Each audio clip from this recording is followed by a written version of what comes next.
एक मोठी बातमी आहे। भाजपकडनं विधान परिषदेच्या जागांसाठी उमेदवारांची यादी जाहीर करण्यात आली आहे। चंद्रपूरमधनं अरुण लाखानी, अमरावतीमधनं प्रवीण पोटे यांना उमेदवारी देण्यात आली आहे, तर भंडारा गोंदियातून अविनाश ब्राह्मणकर यांना उमेदवारी मिळालेली आहे। भाजपकडनं विधान परिषदेच्या जागांसाठी उमेदवारांची यादी जाहीर झाली।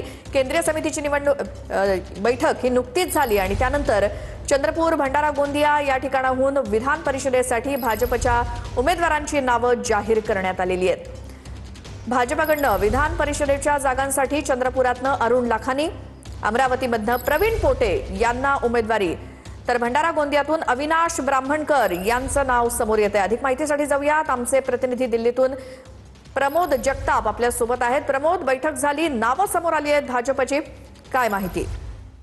श्वेता, खरं तर टीव्ही मराठीने जी बातमी चालवली होती त्या बातमीवरती एक प्रकारे शिक्कामोर्तब झालेलं आहे असं आपल्याला म्हणावं लागणार आहे। कारण आपण सांगितलेलं होतं की 4 दिवसांपूर्वी भारतीय जनता पार्टी 17 पैकी महाराष्ट्रामध्ये 11 जागा विधान परिषदेच्या लढवेल आणि त्यावरती आजच्या या यादीमधनं शिक्कामोर्तब झाल्याचं आपल्याला बघायला मिळतंय।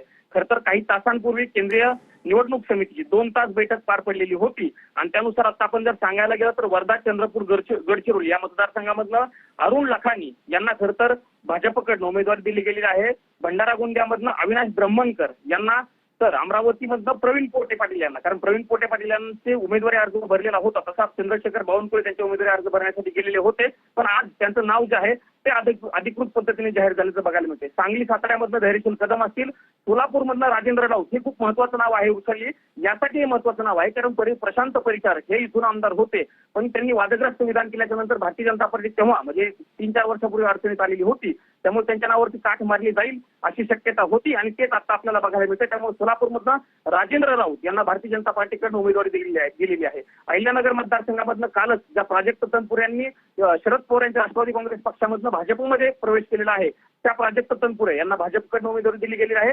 सगळ्यात महत्वाचं जर नाव कुठलं असेल या यादीमधलं श्वेता, तर ते छत्रपती संभाजीनगरचं, कारण छत्रपती संभाजीनगरच्या जागेसाठी भारतीय जनता पार्टी आणि एकनाथ शिंदे यांच्या शिवसेनेमध्ये आटीतटीची लढाई बघायला मिळत, कारण शिंदेची शिवसेना संभाजीनगरची जागा सोडायला तयार नव्हती आणि भाजपचं स्पष्ट म्हणणं होतं की आम्हाला संभाजीनगरची जागा हवी आणि आता संभाजीनगरची जागा भारतीय जनता पार्टीच्या पडद्यात पडल्याचं आपल्याला बघायला मिळते। छत्रपती संभाजीनगरमधनं भाजपनं सुहास शिरसाट यांना खरं तर उमेदवारी दिल्याचं आपल्याला बघायला मिळत आहे। श्वेता, 11 नावं ही भारतीय जनता पार्टीनं जाहीर केलेली आहेत। नांदेडमधनं अमर राजूरकर यांच्या नावावरती शिक्कामोर्तब केलं गेलं आहे।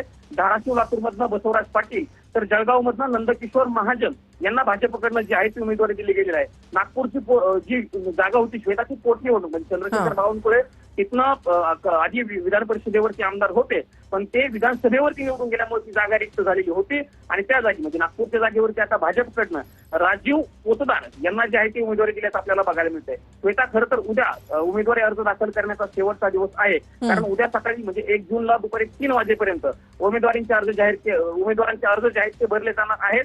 त्यामुळे यादी कधी जाहीर होईल याची शक्यता किंवा याच्या चर्चा बघायला मिळत होत्या आणि आज अखेर केंद्रीय निवडणूक समितीच्या बैठकीनंतर भाजपकडनं हे 11 नावांची उमेदवारांची यादी जी आहे ती जाहीर झाल्याचं आपल्याला बघायला मिळते। एकनाथ शिंदे यांची शिवसेना आता 4 जागांवरती निवडणूक लढवेल हे जवळपास निश्चित झालेलं आहे आणि अजित पवार यांचे राष्ट्रवादी काँग्रेस पक्ष 2 जागांवरती, म्हणजे टीव्ही मराठीने मी सांगितलं तसं जी बातमी चालवली होती 11-4-2चा फॉर्म्युला निश्चित होऊ शकतो, त्या बातमीवरती शिक्कामोर्तब झालेलं आहे आणि त्यानुसार भारतीय जनता पार्टीच्या केंद्रीय निवडणूक समितीच्या बैठकीनंतर केंद्रीय कार्यालयाकडनं 11 उमेदवारांची यादी जी आहे ती जाहीर झाल्याचं बघायला मिळतंय। कालच मी म्हटलं तसं प्राजक्त तनपुरे असतील, राजेंद्र राऊत असतील यांच्यासह अमर राजूरकर आणि नंदकिशोर महाजन यासह वेगवेगळ्या 11 नावांवरती भारतीय जनता पार्टीनं शिक्कामोर्तब केल्याचं आपल्याला या यादीमध्ये बघायला मिळत आहे। बिलकुल प्रमोद, आपण प्रेक्षकांना सांगूयात, भाजपकडनं विधान परिषदेसाठी 11 जागांसाठी आपल्या उमेदवारांची नावं जाहीर करण्यात आली। अगदी उद्याचा शेवटचा दिवस उमेदवारी अर्ज दाखल करण्यासाठी, मात्र अद्यापही नावांची यादी काही समोर आलेली नव्हती। थोड्या वेळापूर्वी